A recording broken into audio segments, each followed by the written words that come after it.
Mayong adlaw katawhan sa Dios sa Archdiocese sa Osamis. Akong tibaya sa mga mag-uuma o mga mananagat.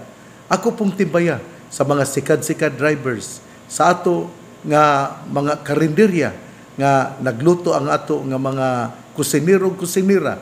Ako usab nga timbaya sa mga street sweepers. Ako pong timbaya sa tanan nga namati nato karon.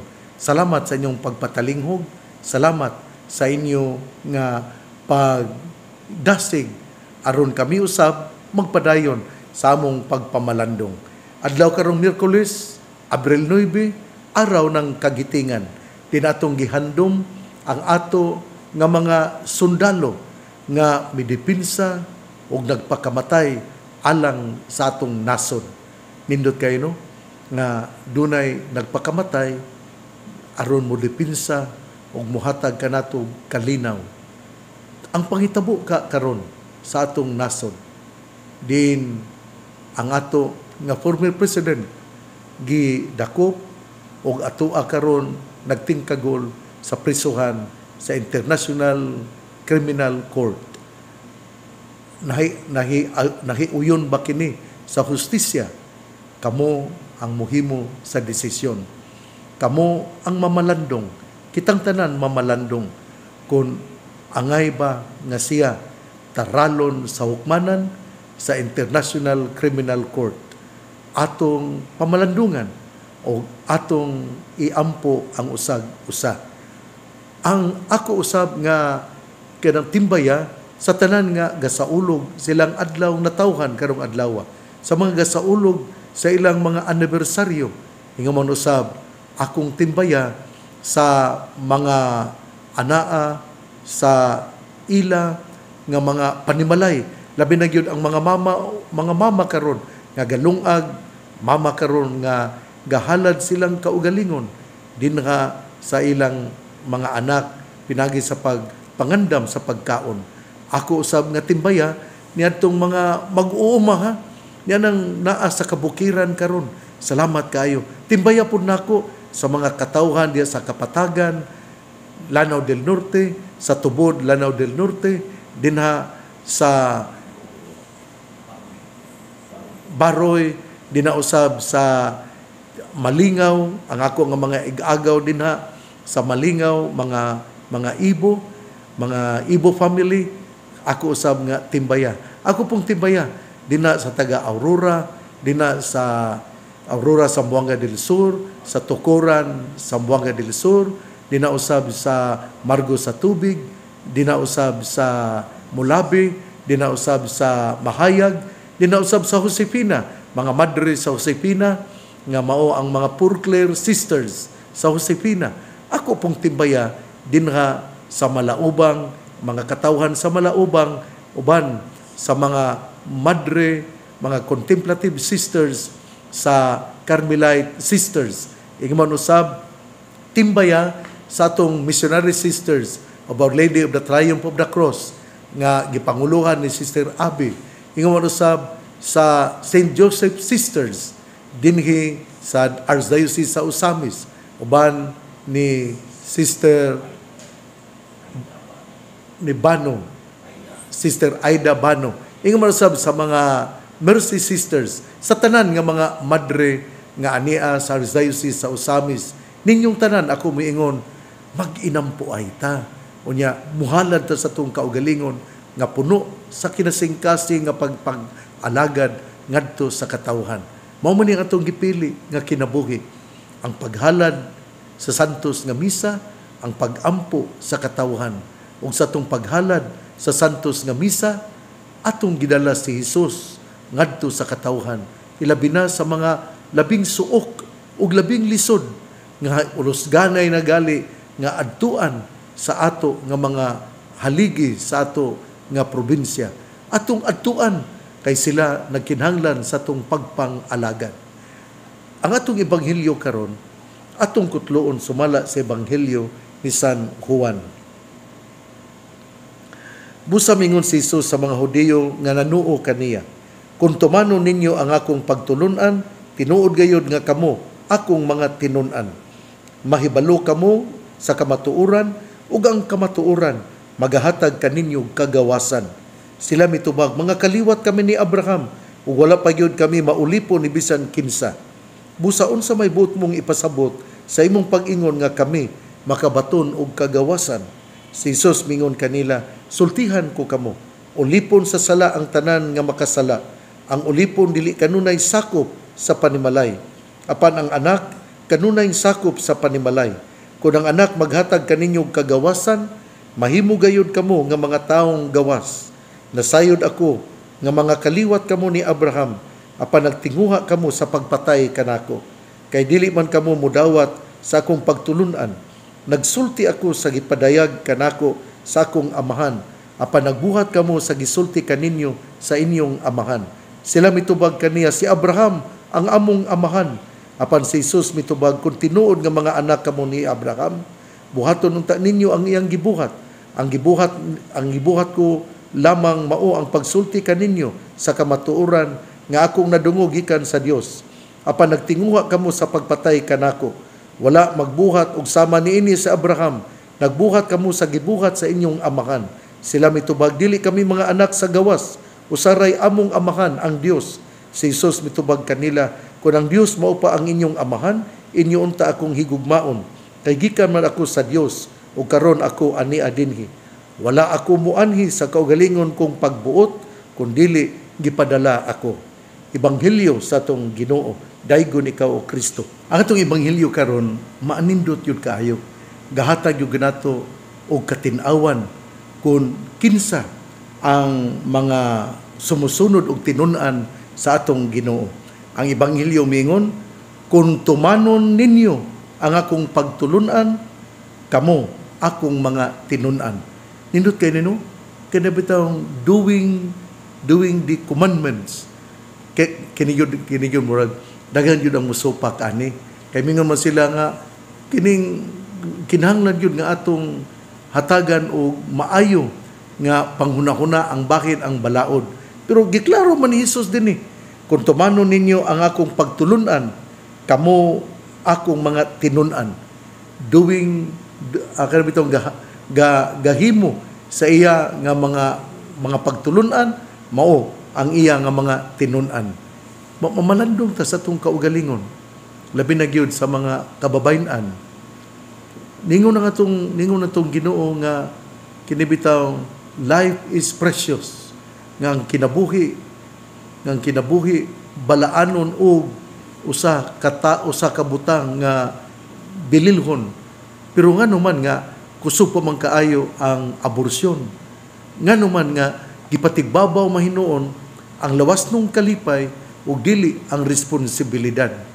Kung maghimo mo ni ana sa lawas nun nga kahigal, inyo gyud nga dawaton usab ang responsibilidad.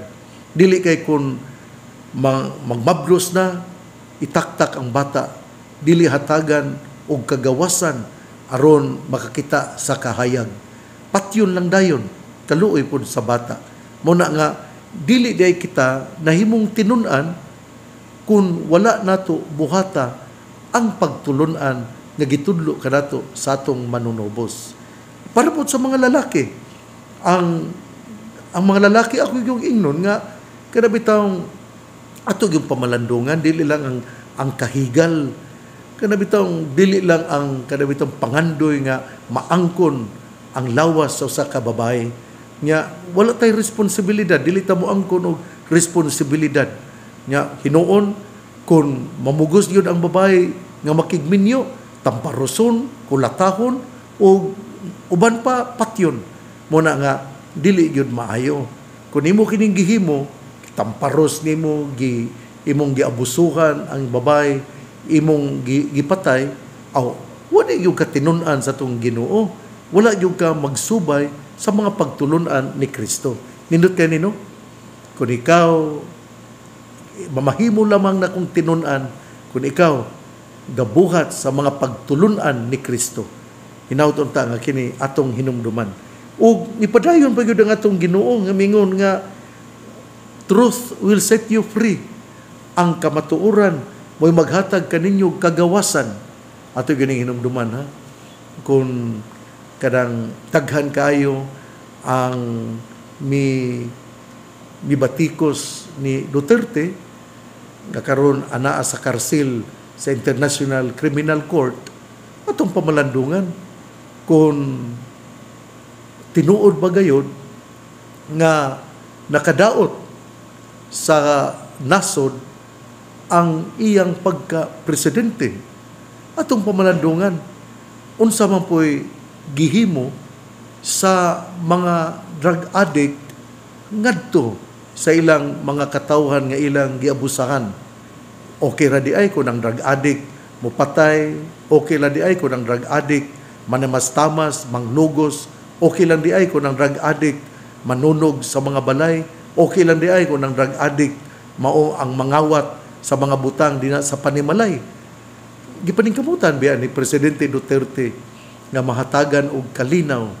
Wala man pud sila diha gisilutan, gitagaan mo sila warning. Dili lang ko mo himo og discussion bahin ani.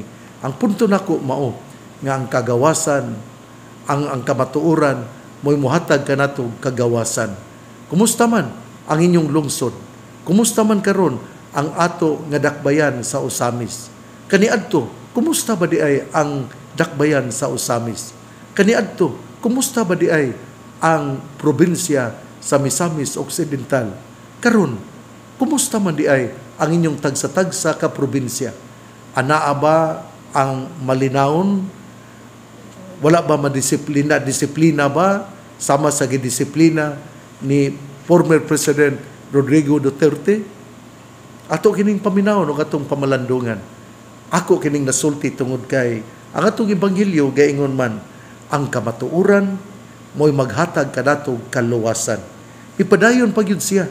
Ipadayon ang atong ebanghelyo nga miingon kaliwat kami ni Abraham ug wala pagayod kami maulipon ni bisan kinsa.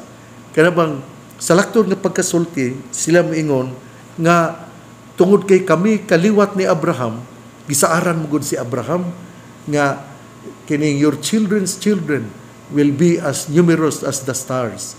Muna nga gisalig, gisaad nga sila mao ang mga pinili nga mga anak sa Dios. Ug mao nga sila miila sanglit mga amahan nila si Abraham sa pagtuo. O kita po, amahan sa pagtuo na to si Abraham. Pero wa man ta maingon nga tungod kay kita anak sa pagtuo ni Abraham, masunod ta sa langit dayon. Ang punto mao nga mahimo lamang kita nga tinuod nga mga anak ni Abraham kung kita nagabuhat sa pagtulunan sa atong Ginoo. Kay kung kita wala magbuhat, dili ta ang ngayan nga tawgon nga mga anak ni Abraham.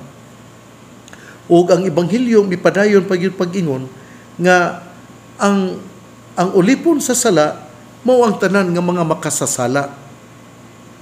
Nindot kayo nino nga gipadayon pagyud pag-ingon nga ang ulipon dili kanunay sakop sa panimalay. Unsa man gyud ang panimalay? Ang panimalay mao ang simbahan.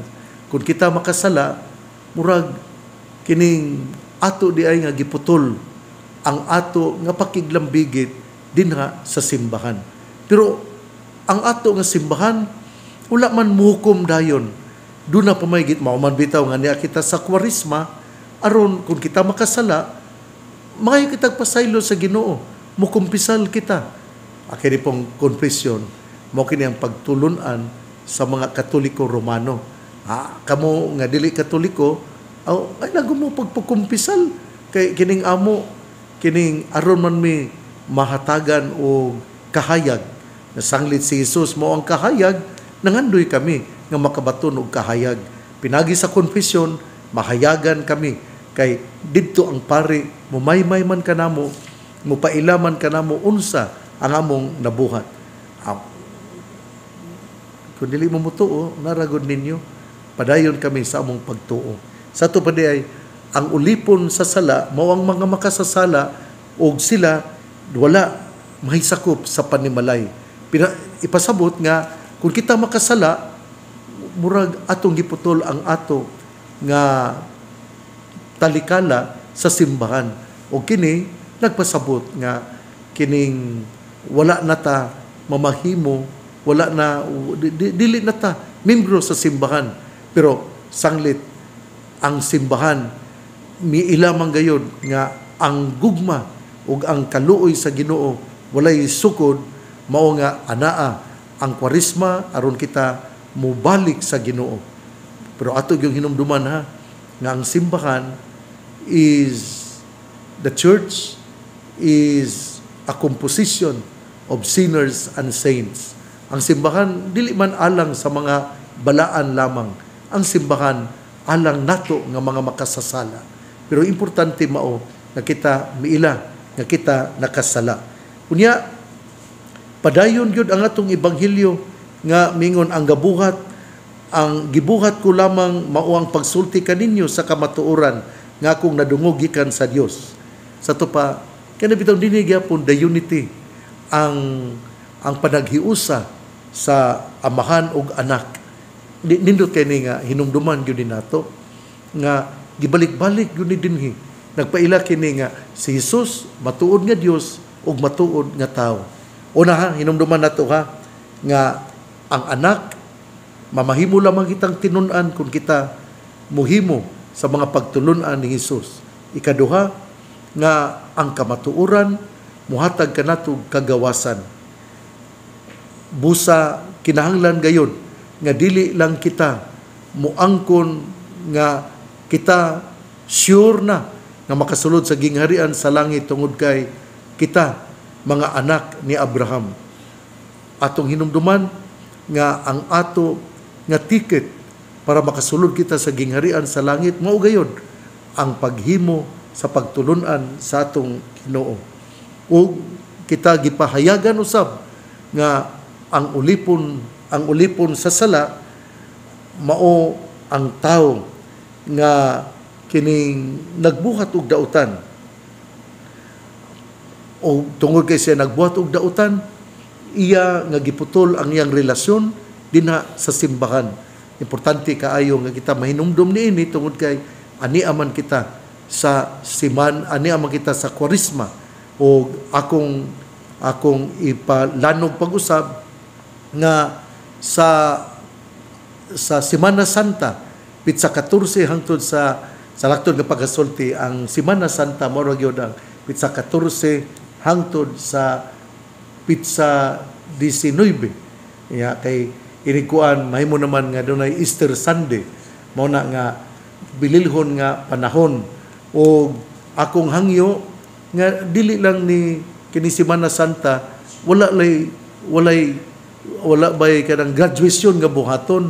Hangyoan ninyong principal nga bisag dili siya motuo og Semana Santa pero kamo nga mga ginikanan mituo man sa Semana Santa busa kinahanglan nga dili musugot nga ang graduation buhaton sa adlaw nga Lunes, balaan nga Lunes, Holy Monday, nya Martes, Miyerkules, Huwebes, Biyernes. Dili kana maayo.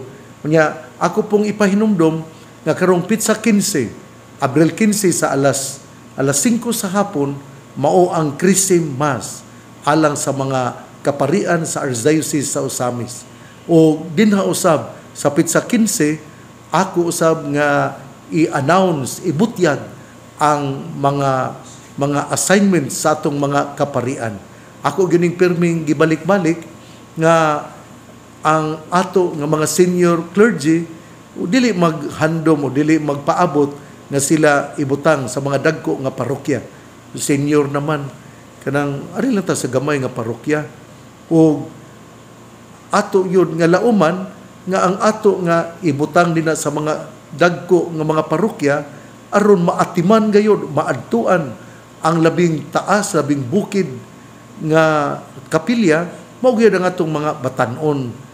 Kitang mga kuan maglisod na mga yutag saka nganong mangandoy pamunta og dagko nga parokya diin dagko usab ang ato nga kakapoy nga buhaton atong ihatag sa atong mga batan-on nga mga kaparian.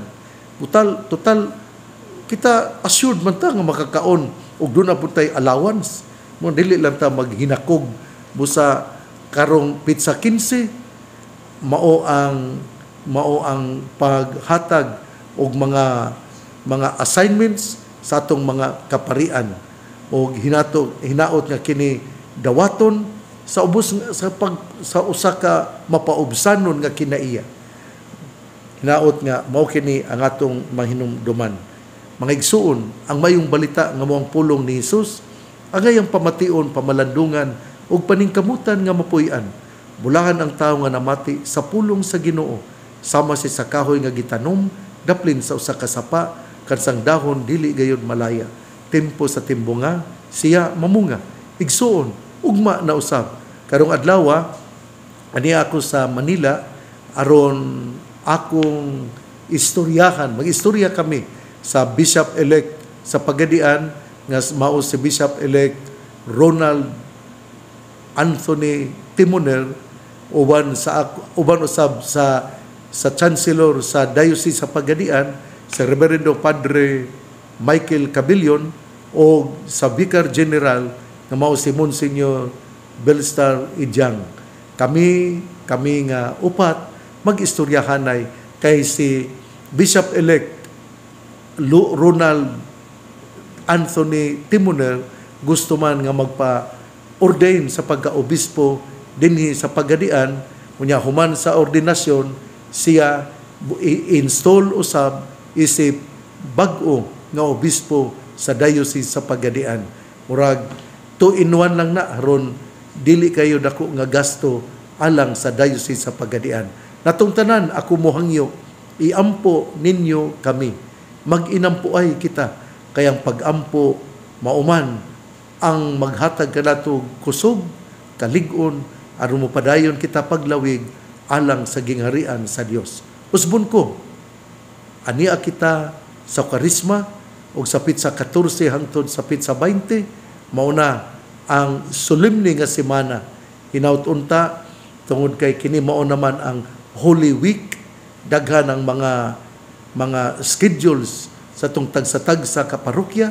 Hinaut-unta nga kita muhimo sa atong obligasyon, labi na gyud ang pagkumpisal, mo-attender kita sa misa sa Pitsa 15 sa Christi Mass, ngari sa Immaculate Conception Cathedral of the ngari sa Osamis, ngari sa Immaculate Conception Cathedral dinhi sa Dakbayan sa Osamis.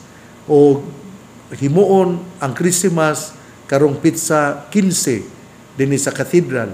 O ingon man usab atong batunan ang kasing-kasing nga maampuon. Unya daghan nga mga schedules o hinaot nga kini ato nga patalinghugan. Ang pangaliya sa mahal nga Birhen Maria nga gisangpit sa mga misamisnon nga birhen sa kuta, ang Ginoo magapanalangin kanatong tanan. Sa ngalan samahan sa Anak ug sa Espiritu Santo. Amen.